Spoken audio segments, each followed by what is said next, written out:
This is the question. Do junkies' lives matter? Yeah. Wow. Yep. Geraldo asking the tough questions, as always. Wow. So, Emma, the mainstream media's narrative on substance use has always been garbage. So, I like to take a lot of topical drug-related stories in the news and give them proper coverage from a drug user's perspective, without all of the judgment, the hysteria, the hype, and, see if we can find a different angle on some of these stories. Now, this bit in particular, I feel like we probably both have some thoughts on this. This one I pulled from the New York Times, the paper of record here. This is Maya Selkovitz, who's an amazing. I have 2 of her books. She's great. So full disclosure, this is an op-ed, in the New York Times, which my grandmother always said, if it ain't an op-ed, it's a psyop. So everything's pretty much an op-ed. My grandmother was a wild woman. But this piece here is kind of the headline says people have a right to a non-religious rehab. So she kind of goes through the stats. 2/3 of addiction treatment in America for alcohol and other drug disorders, including over 90% of residential treatment center surveys, use the 12 steps. Of course, as we know, fewer than half of 12-step participants are abstinent for a year after. It's a tough thing to do, abstinence. And there's a lot of there are some that don't go the kind of overtly religious route. The traditional 12-step program, which was the first treatment program I was, I kind of went into early on, and then kind of did NA meetings and things before eventually just kind of settling in on my own, because it's not for everybody. But I'd love to dive in. I'm always going on and on about this on the program. I'd love to hear your thoughts, Emma, on and your experience with the religious, let's say, parts of the 12-step. This is so exciting because I literally walk around constantly thinking about this, wishing someone would ask me my thoughts on the 12 steps. This is so satisfying and exciting for me, because I'm literally, it doesn't just come up at the grocery store. Nobody wants to hear. Yes. Nobody wants to hear what I think about the 12 steps. I have a ton of experience in the 12-step programs. I started in AA. On the advice of a therapist, who then also asked that I go to, and I understand if you're listening right now and you're a 12-step person that you're not supposed to, one of the steps is do not mention these programs by name in media programs, which I have always had a very yucky reaction to, even though I understand that a piece of that is you don't want people out there promoting AA who maybe make it look bad or whatever.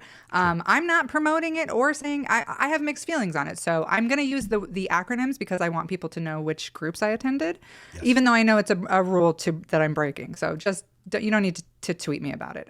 That's a culty rule. So I'll just chirp in with my thoughts. It's a culty rule. It's a culty rule of the not divulging names, of course. Everyone's privacy, yes, but the program absolutely. itself, anonymity is key. But the program itself, I think you should be able to discuss, and I for years followed that rule and tried to discuss it by being in the group therapy I was a part, but it's not group therapy. It's AA. So I went to AA, SLAA, SAA, and then finally ended up in Al-Anon. And I have extremely mixed feelings about the groups, which we can get into, but I'll just give you an answer to the question with the religious piece of it, is that my experience is that piece of it is really, really difficult, really fucking difficult if you're not a religious person. And somewhere here, Idaho, a lot of the groups I went to, and in bigger places, LA, where I've gone to meetings, Portland, they'll be kind of non-denominational and kind of vague about what, a higher power is and what that needs to be. Not in some places, though. Some place here, which is really conservative, they say the Lord's Prayer at the end. And so there's none of this, it could be a tree or a river business. This is the Almighty God, yes. It could be a tree, it can be the group. I've been to groups that have been very chill about that and very cool. And I've been to groups who are okay, well, let's all thank Jesus Christ, our Savior, for keeping us sober today. And when I first started, I struggled a lot with the higher power piece, like a lot of people do. I think that's pretty normal. Mm-hmm. But I feel and then I kind of came to terms with it, and I've done the 12 steps multiple times in different programs, and kind of came to peace with it, sort of being like, oh, maybe nature is my higher power, maybe time is my higher power, blah blah blah. Ooh. And then I kind of came to a point where, or the group, I was a big like the group is my higher power, and then I kind of came to a point where I'm like where I think what, in my opinion, where you need to sort of end up as an addict, which is unfortunate because it's also where you start, is that you are your own higher power. But when you start with that, that's a real problem in the beginning. And then, in my opinion, if you're getting to a healthy place, eventually you're like, oh, I get it. I'm the one who needs to make these decisions for myself, and I'm the one who needs to develop my own moral code. So yeah, I feel like the groups can be really, I 100% agree. Culty, predatory, dangerous for women. I was in a sex addicts meetings with all men for most of my experience in sex addicts meetings, which I will say made a ton of beautiful friendships in those groups. Found a lot of healing, found a lot of like, oh, I see a lot of my anger is at men and I have to like deal with that. Found a lot of healing, but also the religious piece of that made it so like AA is hard enough, but putting a sex addiction element on things, the groups were extremely Puritan, extremely like kind of sex negative, extremely heteronormative, all of those things, because there is this religious piece to the 12-step group, which makes it really hard to find healthy sexuality when the group is like basically abstinence is your goal. Sexually always. liberated and so it's women, similar to drugs, Sure. Sexually liberated women, specifically in the Old Testament, though, they don't quite mix well. Yeah. No, I could see that. I mean, that's that. I feel like, well, it's interesting because you said there too. It's like when you realize, because I feel like with God, that's all we're doing. Is ultimately, it's like you have to be like, I am God. Like like we're trying to create this God in the image for whatever. Yeah, I always, and I feel like when I was younger, I was a lot more cynical just about religion in general. I think as I get a little older, realizing the community aspect of it, which is the same thing I think is, in my opinion, the best part about 12-step is the community. It's all that, and when it's not judgmental, when the power dynamics are not off, and when it's like, I think the mix of like AA and NA is a very strange thing to also mix, because there's a lot of judgment with medication-assisted treatment and stuff, with people being like, well, if you're on methadone, if you're on bup, you're not sober. Like there's a lot of that kind of talk too, which is also just, again, it could be the religion flying in the face of the science and the data of saving people's lives, but it's also just like, I don't know, it feels like it's a different thing. I think alcoholics, and my aunt was in AA for many years, so when I kind of I've been open with my family about my own drug use. So when I kind of when I was coming off heroin and smoked some weed, and I'd have beers at like family reunions like years later, and she'd always be like, oh, that's like, you're gonna find yourself in it. So we just had this running bit for like 15 years where it was like, is this the year? Like I'd have a little eggnog at Christmas and be like, oh, Aunt Niecy, is this the year? I'm gonna get back. I'm gonna be shooting up and later tonight, on Christmas Eve. Yeah, it's like, so we had this running bit, and eventually we kind of came to an understanding, but it's like, it worked for her. She was very hardcore, old school, coffee, cigarettes, donuts, church basement meetings. And that's kind of like, all very, serious about that, and was a sponsor of a lot of different people. And, that worked for her. But I think we kind of eventually came to somewhat of an understanding, but she was also like, yeah, heroin's it's just different. Like she was very much, she's like, yeah, I did some coke and stuff in the 80s, but booze was her big thing. And it's very specifically like, so I feel like when they just made AANA, and it's like, no, that'll just map to whatever. It's the same. Yeah. Sex, heroin, it's all pretty much the same. And regardless of whether it even works or not for or works for some people, regardless of what it is for even booze, it just seems weird to, like, one size fits all, and also for all of these things, gambling, sex, whatever it is that seems strange to me as well, that there'd be just one set of 12 steps and traditions, as they were. I used to do comedy at like conventions and stuff, AA conventions, and then one time I did. I smoke a little weed. I'm like California sober, as they call it, and that really, like you said, bothers some of the really like hardcore, alcoholics who are like, no, and that's not sober. even though it's funny because I'm like, oh, we're staying in our lanes or we're not staying in our lanes. I can't remember which one we're supposed to do. But so yeah, I made a joke about smoking weed, and a couple people were, I mean, people thought it was funny, but a couple people afterward were really upset. And after this one convention, I was kind of told I wouldn't be asked back because I had made a joke about weed and that they were there for like sobriety support and I get that, like not pushing people when they're in a difficult place by reminding them that weed is really fun to smoke. I get that, but also I was kind of like, if your sobriety is so shaky that hearing someone else say they smoke weed is going to throw you off the wagon, then that's rough, you know. Yeah, that's not great. And I hear what you're saying about the one size fits all thing, because I've always kind of thought that same thing. I've had a tricky. It's hard because I started out in the 12-step groups kind of based on this therapist who was like, you know, you're an addict, you need to do this, you need to do that, and I really struggle with how I feel about AA because I really. On the one hand, I agree with you. Like the community is so great, and I feel like it was so helpful to me and so important to have that community when I was trying to get mentally healthy. And I made lifelong friends there, and I learned a lot of stuff. And I think it's 12-step groups are what we're doing as a society instead of accessible mental health care. If we had accessible universal mental health care, AA would not exist. Like, absolutely, or it would be very small and not very many people would need it as much because like that is dollar therapy, they call it. The free, the aspect of it. Right. Yeah. Like if you can bring $1 to put in the coffee pot thing, then you have an hour of free therapy basically with structure. You know, when I was first getting sober, I went to a meeting every day, sometimes twice a day. And it was a big part of like building structure and taking care of myself. And like, I don't know where I would be in my mental health journey overall if I hadn't had the 12-step groups. At the same time, I've watched men be incredibly predatory in AA and swoop in on new women who are very fragile and, you know, 13th stepping, they call that, you know. Oh, yes. Yep.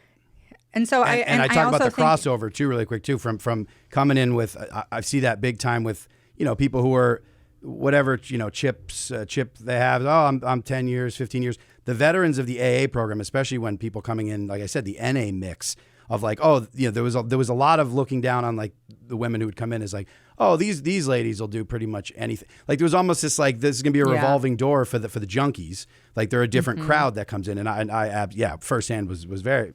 Yeah, very aware of that. I mean, it was kind of how I ended up in the sex addicts meeting, honestly, because at AA, I was like, feels like a lot of us have a bigger problem than alcohol, and that is that I never fucked anybody from AA, but there was tons of that happening, and I was like, I don't feel like this is sobriety if we're all just sort of like fucking each other and taking, you know, and getting into these like 3-month-long super emotional tumultuous relationships and stuff like I would watch happen in AA. So there's immediately power dynamics too at play. Like it's just by the way the whole program is designed. It's absolutely. And I've been a sponsor for every single program for a number of years. I've had numerous sponsees, you know, who stayed sober, who didn't stay sober. And I was always kind of like, I was like always a very hands-off sponsor where I was just kind of like, how you doing, man? And then they, you know, tell me they're still using, tell me not. And I'd be like, well, it sounds like you'll figure it out. You know, like I was always kind of like, I'm not here to tell you how to do anything. I'm just like here to listen to what you're going through and to be like, to guide you through the steps, to be like, cool, that sounds rough. Do you want to do number 3 now, or how you feeling? But I also, this is a good religious. So when I first started in the sex addiction groups, there was only one other woman at the time, and she was my sponsor, and she was my sponsor for quite a few years, and she was deeply religious, like fucking rolling on the floor, Pentecostal. We don't celebrate birthdays because God hates that. Like no dancing. There was no dancing at her wedding because her religion doesn't, like, footloose Christian, you know. Jesus. So, well, what about Christmas? You're They did celebrating Christmas. that Oh, yeah. birthday pretty. Yeah, pretty. no, not Jehovah's Witness. They did Christmas, but they didn't really do like personal birthdays. self-glorifying days. Yeah, basically. Damn. Like Easter is okay. Very religious. And I was trying to build at the time. So I was sober for about 4 years, relapsed on quite a few things really hard. And now I've been sober for about 5 years. Although the only person who really counts that date is my mom, to be honest. She's so thrilled for me. But I'm kind of like, it's not really what I'm doing anymore. Anyway. But I'm not really counting the date. Anyway. But she was so religious, and she when I came back from rehab, and I struggled so hard to stay sober that 4 years. I was white knuckling everything. I was really not doing well emotionally. I was in a terrible relationship. I was really, really struggling in a lot of ways. I was sober, but I was dying, and I was super suicidal and really unhappy. And then I recorded a comedy special, and but then when I relapsed, and I was so like devastated, and then when I went to rehab, and then when I came back, I was sitting with her, and I went to like sex rehab. They do other things, but they specialize in like healthy sexuality, and it was like very cool, like very like working with like new research and stuff, and very like, yeah, I mean, you got to figure out your sexuality. Who knows what, maybe gangbangs are fine. Very like, yes, you as have long to as figure you're, that out you're for healthy. yeah, Yeah. are you enjoying that? Then cool, So I came back with this sort of new hold on what I thought sobriety was. And we met at a coffee shop, and I was walking her through. She was like, okay, we're going to redo the steps. And I was telling her, this is what they said at treatment I should do. And she was like, blah, blah, blah. And then she said to me like, well, you can't masturbate. I told her that they had said at treatment, that masturbation was fine, which is like a big no in the 12-step groups, like Sure. the ones in Idaho anyway. And I was like, well, she said masturbation is fine. And I've always felt that too. Like, and she was like, masturbation is the devil trying to drag you to hell. And I was like, I don't know why you've been my sponsor for 4 years. Like, of course I haven't been sober. I've been like being mentored by someone who she is homophobic. She's transphobic. Yeah. She doesn't believe in that you can masturbate. She believes you can only have sex with the person you're married to, one person. And I don't believe in any of that shit. And I was like, what? Yeah. Yeah, no wonder I fucking relapsed. Like, this was my spiritual mentor, was this woman who believes in the actual devil. Yes, and that the devil and that a dragging to hell is orgasmic. Like mixing those up, I'm like, I'm in line to go to hell. I mean, that sounds delightful. Yeah, and I was kind of like, oh, you know what? This is no longer a good fit for me. And then I stayed in the groups for a while after that. I still occasionally go because I have friends, and I pick up my chip every so often when I'm down there. And but I don't really attend any of the 12-step groups very much anymore. And I've kind of come to a place with everything where I'm like, I also was diagnosed with a different mental illness and treatment. And they were like, yeah, we don't think you're an addict. We think you actually have severe CPTSD and a dissociative disorder. So yes. Maybe treating the addiction for the last 6 years is why you've actually been suicidal. And then as soon as I started getting actual treatment for mental health stuff, I was so much better almost immediately. So that's amazing. Yeah. And I think that's so it's interesting to me too, because there's such a like a wide like spectrum of just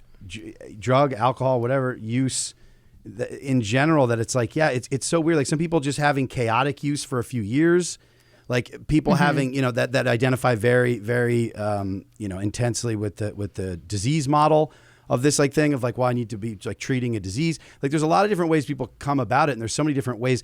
And also that most people who use, like, we're talking about what percentage of the population is using substances and what percentage of the population becomes addicted. It's always these underlying things, oftentimes, whatever the trauma or other mental health issues that are coming up. It usually seems like even people who maybe go hard in their early 20s, like with some certain stuff, most people just don't tend to. So it's very, it seems like it's like every person has their own story. So it's very weird to say, like, people get very defensive with the 12 steps programs where they're like, well, they say this percentage works or that, only this. And I'm like, like this is just, it's an individual thing, and it's a hard thing, and it helps for, even though it's an individual, your own usage, it's like community is a great thing to potentially have for that, but also so is other treatment, like you said. And I think sometimes it could get in the way if you think, well, this is just what it is. Like, it's like the white knuckling just becomes like, well, I guess that's, and based on the 12 steps, it's like, if you, even starting out by this, like, well, I'm powerless. So if you're powerless, you're going to be white knuckling. You're going to be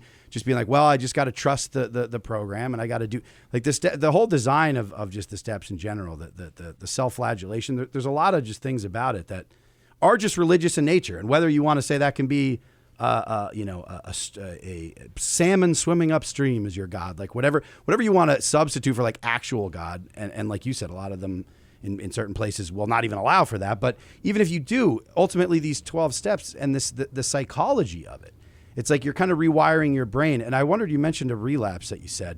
Did you have, because I also, to be fair, never really even committed to like I would go to these, I say it would be very separate. The junkies, we were looked at in one corner. So a lot of times we end up shooting up together in a church bathroom, in a basement, in the bathroom together. And it's like, well, we go on break and it's like, well, like 5 of us get together and like, oh, can somebody, cop and do whatever. And we go like, so a lot of it was just meeting new people to get high with, for me at least. Yeah. And then there was like the old school AA people, but I feel like that the relapse thing for people who I know who did go through the full 12 steps, have this idea of abstinence for forever, being like, that's what's going to work for me. When they have a relapse, it's almost like, at least from what I've heard from some people who've gone through that, and I'm curious what your experience was, but like that almost then it's like bender time.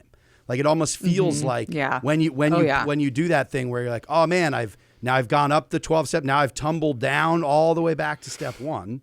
And it's like, well, if I'm here in the basement, I mean, I might as well make a weekend. I might as well go to Atlantic City and make a weekend of it. That's exactly. And like, I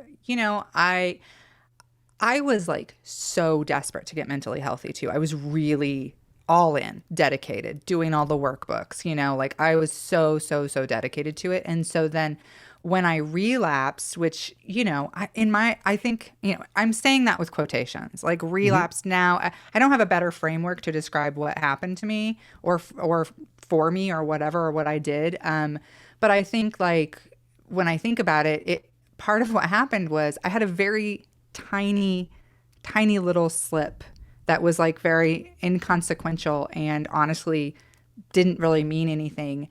And I was so deeply, deeply ashamed of it and so brokenhearted over it that I told my sponsor, and she was like, you have to tell everybody, you have to, come clean. You have to tell your partner and your blah, blah, blah, blah, blah. And I just couldn't fucking bring myself to. I was too ashamed and too sure that it like really deeply meant something about me, that I had gone to all these meetings for 4 years, that I was so dedicated to the programs, and that I still slipped, And honestly, looking back now, I'm like, oh, I think you just like, because I was married and I was in like a very unhealthy, toxic marriage, and got out of that and immediately got into a very unhealthy, toxic relationship, and was like, why can't I stay sober? And it's like, yeah, there's kind of other things happening in your life. And when I relapsed, I was just so sure that,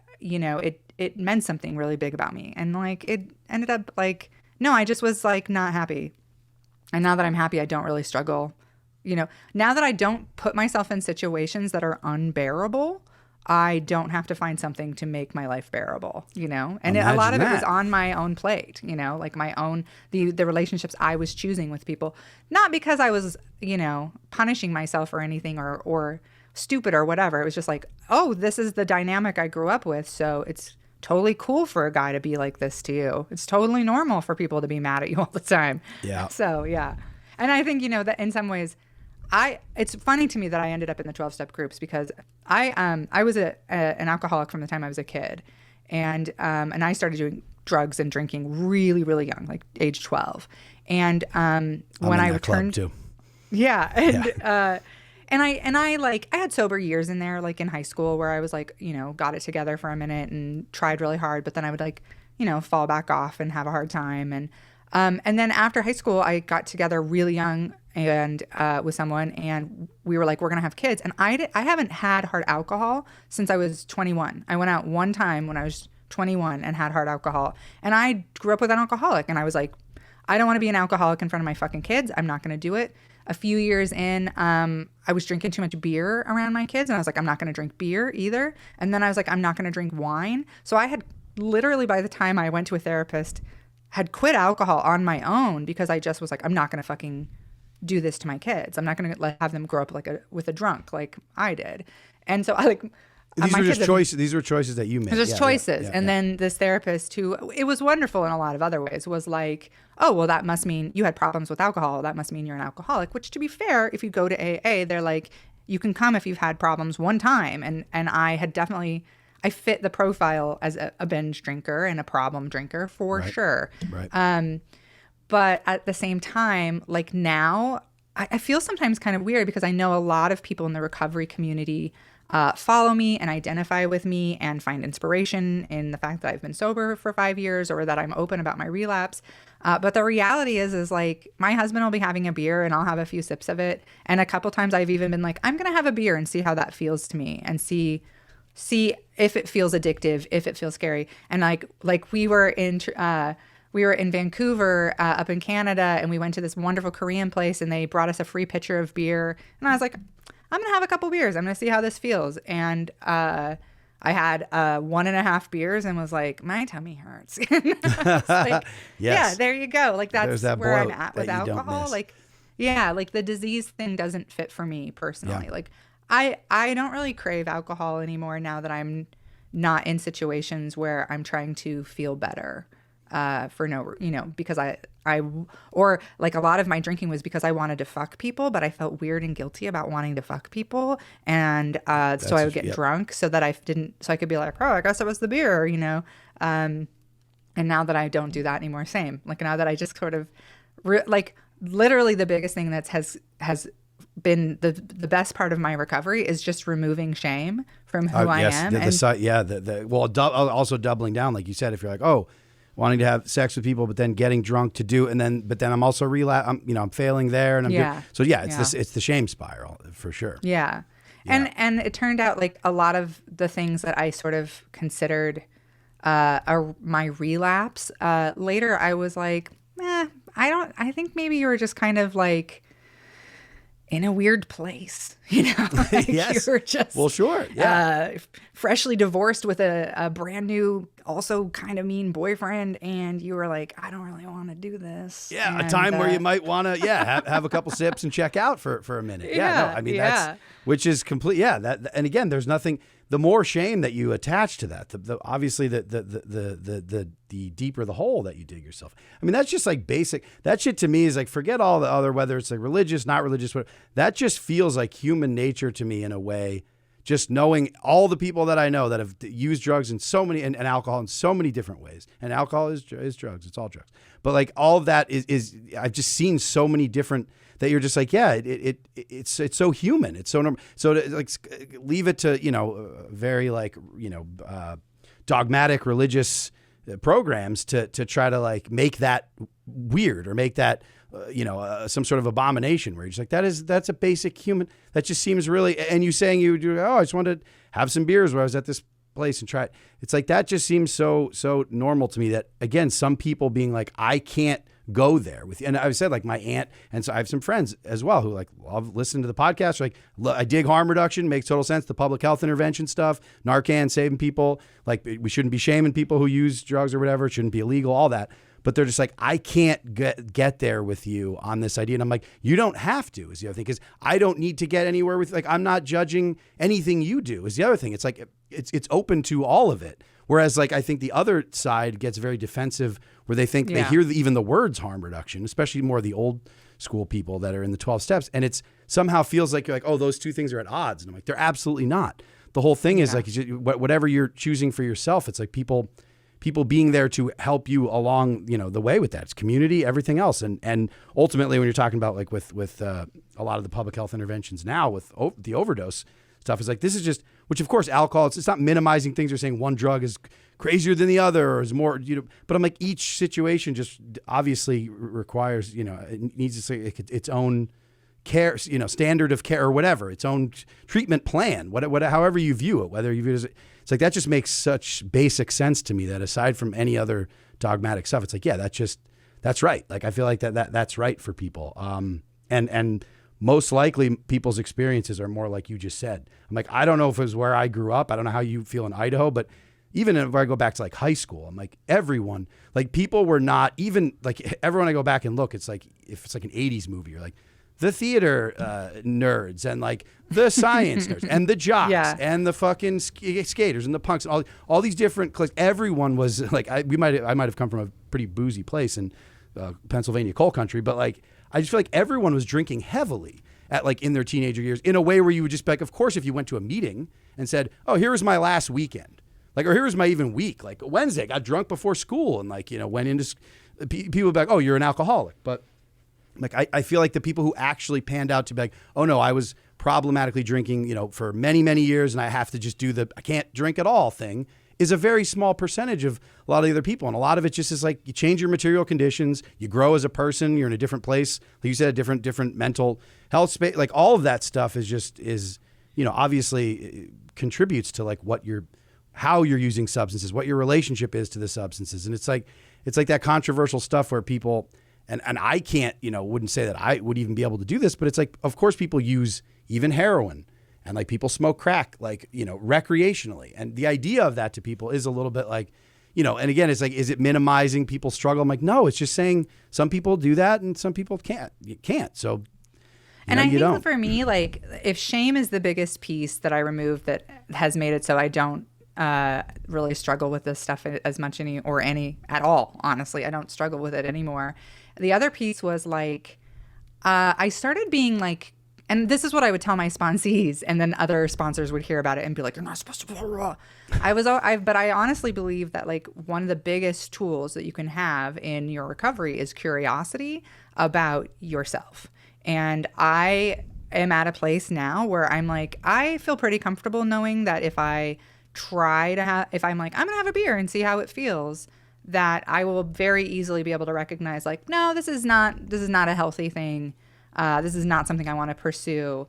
Versus like, I mean, I have gotten to a place. I think a big piece of it is like, I've gotten to a very peaceful place in my life. I'm very calm. I'm very happy. I want to preserve that. I don't want to blow apart my life ever again. And so when I'm doing something, I'm like, oh, does this contribute to feeling peaceful and at ease? Or does it feel dangerous and bad and anxiety inducing? And then if it feels bad at all, I'm like, oh, okay, well, I'm just not going to do that because I don't want to.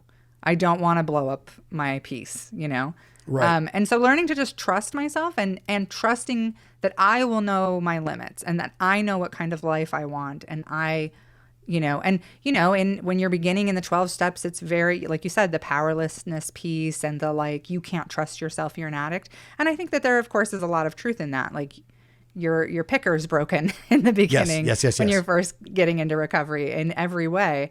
But that's one of the nice things, I guess, about. But don't you kind of know? Like the other thing is, don't you know that? Because for me, that's always was the thing too. Because there's always this idea of, oh, you're lying to people around you, you're lying to yourself. Ultimately, I feel like that's again just for most people. Certainly, there's a lot of again there's a wide spectrum here of like, so people might have other mental health issues, but I think for the most part, a lot of people, it's like it when you're doing it, like. Yeah. Or after, like, you're like, all right, I'm doing this. So whatever it is, it's like self-harm. It's the recklessness of it, whatever it is. It's like, it when it's not that, and it when it is that. So I'm just, which again, that's not saying, well, all right, it's solved. So then you can always stop it or not stop. But I think ultimately that's just like, like that feels right to me. You don't need this set, like these hard and fast rules. You just kind of like, each person's like, yeah, I know when I'm kind of like doing this in a harmful, way. To myself. There was a guy in my meetings years and years ago who English was his second language, and he was trying to describe like the feeling, what we call middle circle behavior. Like you have your inner circle, which is like shit you should never ever, that's heroin, right? And then your middle circle is like the stuff you do before you go do heroin, like call your buddy Joe, get your shit together, you know, find some money. And then your outer circle is like your family, your friends, the things you should, you know, that are supposed to make you happy. And he was describing being in that middle place headed toward the inner spot. And he was like, I just get this, like, I have this churning. It's the churning. And I was like, that's the best fucking description I've ever heard of when I'm in an addictive place. No matter what I'm currently doing with that feeling, that churning is the addictive feeling. And the like mania that surrounds like wanting to self-harm, wanting to find oblivion. There's ritualistic aspects to it. Absolutely. At times there's you know, you can feel the bells starting to and the itchy, like, oh, it's going to be like, you're like, I don't want to do this. I'm going to do it anyway. And like, that's the other thing I would tell sponsees when they were like, well, I don't know. Like when they were starting out, I don't know if I'm an addict or not. And I would be like, the only thing that I've ever found to define addiction is, do you want to do it? And if not, do you do it anyway? There it is. Whatever that is. That does whether it's food or biting your nails or, you know, right. heroin. Are you like, I hate this thing, I don't want to do it, and you do it anyway? That's addiction. You know? There, boom. That's pretty easy. Yeah, that's about as straightforward as it gets.